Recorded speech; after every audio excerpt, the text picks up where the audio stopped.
एक ऐसा सितारा जिसकी हर धड़कन पर दुनिया थिरकती थी। एक ऐसा नाम जो हर मंच पर जादू बिखेरता था। The king of pop, Michael Jackson. लेकिन क्या तुम जानते हो कि इस चमकती हुई दुनिया के पीछे एक अंधेरी सच्चाई छुपी थी। वो सच्चाई जो उनके आखिरी 10 दिनों में सामने आई। माइकल जैक्सन की ज़िंदगी जितनी चमकदार थी, उनके आखिरी 10 दिन उतने ही रहस्यमयी और तनाव भरे थे। दिस इज़ इट शो की तैयारियों के बीच माइकल के जीवन में एक ऐसा मोड़ आया जिसने उन्हें मौत के करीब पहुंचा दिया। कैसे माइकल जैक्सन अपनी थकान, अनिद्रा और दर्द से लड़ते रहे। कौन था वो शख्स जिसने उन्हें मौत के कगार पर ला खड़ा किया।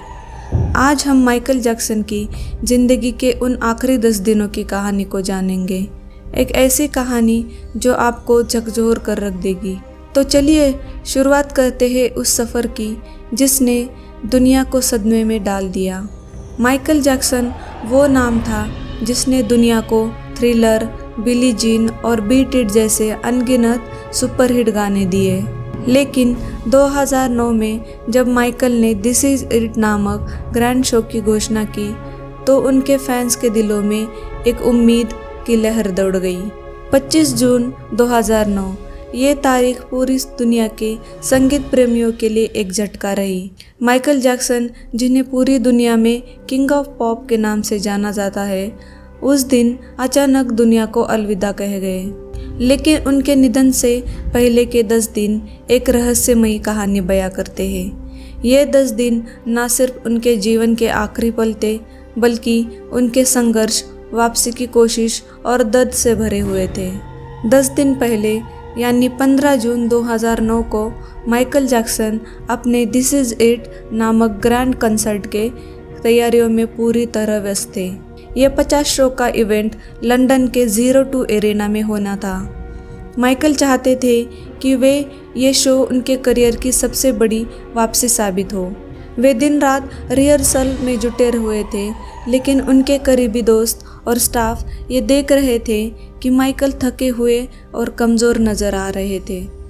9 दिन पहले यानी 16 जून 2009 रिहर्सल के दौरान माइकल जैक्सन पर तनाव साफ नज़र आने लगा। डॉक्टर कॉनराड मरे, जो माइकल के निजी डॉक्टर थे, उन्होंने माइकल की तबीयत बिगड़ती हुई देखी। माइकल को रात में नींद नहीं आती थी और वो नींद की गोलियां और दवाइयों पर निर्भर होते जा रहे थे। इस दौरान उन्होंने प्रोपोफोल नाम एक शक्तिशाली एनेस्थेटिक दवा लेनी शुरू कर दी।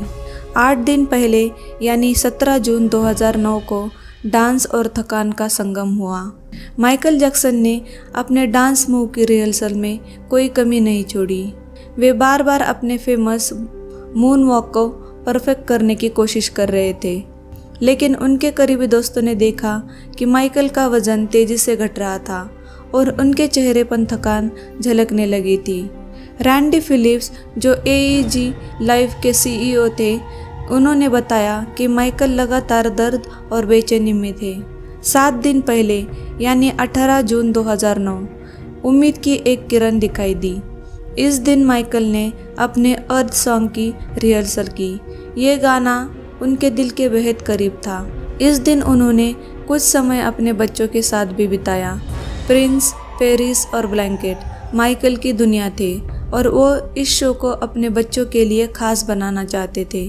लेकिन माइकल के दिल में एक डर था कि क्या वो ये शो कर भी पाएंगे। 6 दिन पहले 19 जून 2009 के बाद जब डॉक्टर कॉनराड मरे ने देखा कि माइकल की हालत दिन ब दिन बिगड़ रही थी, मरे ने माइकल को नींद लाने वाली दवाइयाँ दी, लेकिन माइकल को अब ये दवाइयाँ भी राहत नहीं दे रही थी। मरे को अंदेशा होने लगा कि माइकल दवाइयों की लत का शिकार हो चुके हैं। 5 दिन पहले यानी 20 जून 2009 को माइकल ने एक बड़ा फैसला लिया। माइकल ने अपने स्टाफ और टीम से कहा कि शो को हर हाल में सफल बनाना है। वो चाहते थे कि ये दिस इज़ इट दुनिया को दिखाए कि माइकल जैक्सन आज भी वही सुपरस्टार है। लेकिन उनकी तबीयत अब एक टाइम बम बन चुकी थी जो कभी भी फट सकता था। 4 दिन पहले यानी 21 जून 2009 को मौत की आहट हुई।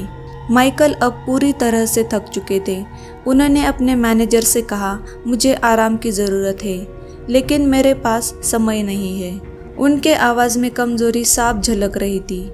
उस रात माइकल ने कॉनराड मरे से कुछ शक्तिशाली दवाइयाँ मांगी ताकि वे सो सके। 3 दिन पहले यानी 22 जून 2009 को माइकल ने स्टैपलेस सेंटर में अपनी आखिरी रिहर्सल की।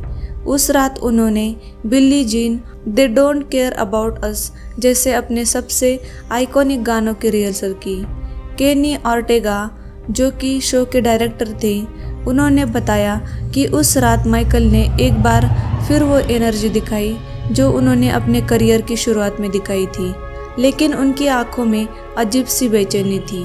2 दिन पहले यानी 23 जून 2009 को माइकल अब दिन रात प्रोपोफोल पर निर्भर हो चुके थे। डॉक्टर मरे ने उन्हें अनिद्रा यानी इंसोम्निया से राहत देने के लिए बार बार प्रोपोफोल की डोज दी, लेकिन माइकल के शरीर पर इस दवा का गहरा असर पड़ रहा था। उनके फेफड़े कमज़ोर हो गए थे और दिल की धड़कनें अनियमित हो गई थी। एक दिन पहले यानी 24 जून 2009 को माइकल ने अपनी जीवन की आखिरी रिहर्सल और आखिरी परफॉर्मेंस दी। उन्होंने अर्थ सॉन्ग और मैन इन द मिरर गाया। ये गाने उनकी आत्मा की आवाज़ थे। उनके स्टाफ और टीम को लगा कि माइकल अब वापसी के लिए तैयार है, लेकिन किसे पता था कि ये उनकी आखिरी रात थी। 25 जून 2009 की सुबह माइकल जैक्सन अपने बेडरूम में थे। उन्होंने रात भर प्रोपोफोल लिया था ताकि वे सो सके। डॉक्टर मरे उनके पास ही थे। सुबह कि माइकल की सांसें अनियमित हो रही है। उन्होंने तुरंत CPR देना शुरू किया और 911 को कॉल किया। दोपहर के 2:26 पे UCLA मेडिकल सेंटर में माइकल जैक्सन को मृत घोषित कर दिया गया। पूरी दुनिया इस खबर से सदमे में थी। उनके प्रशंसक सड़कों पर निकल आए। सोशल मीडिया पर rest in peace Michael trend करने लगा। लेकिन क्या कारण था माइकल जैक्सन की मौत का, या ये एक रहस्य या फिर लापरवाही?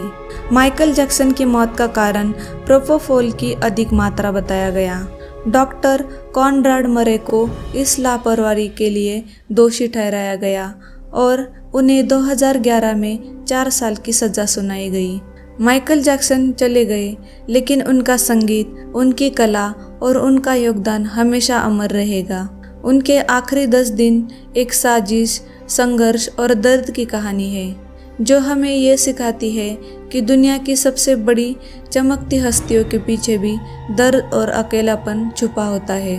दोस्तों, अगर आपको ये कहानी पसंद आई तो इसे शेयर करें, वीडियो को लाइक करें और ऐसी और कहानियों के लिए हमारे चैनल को सब्सक्राइब करें।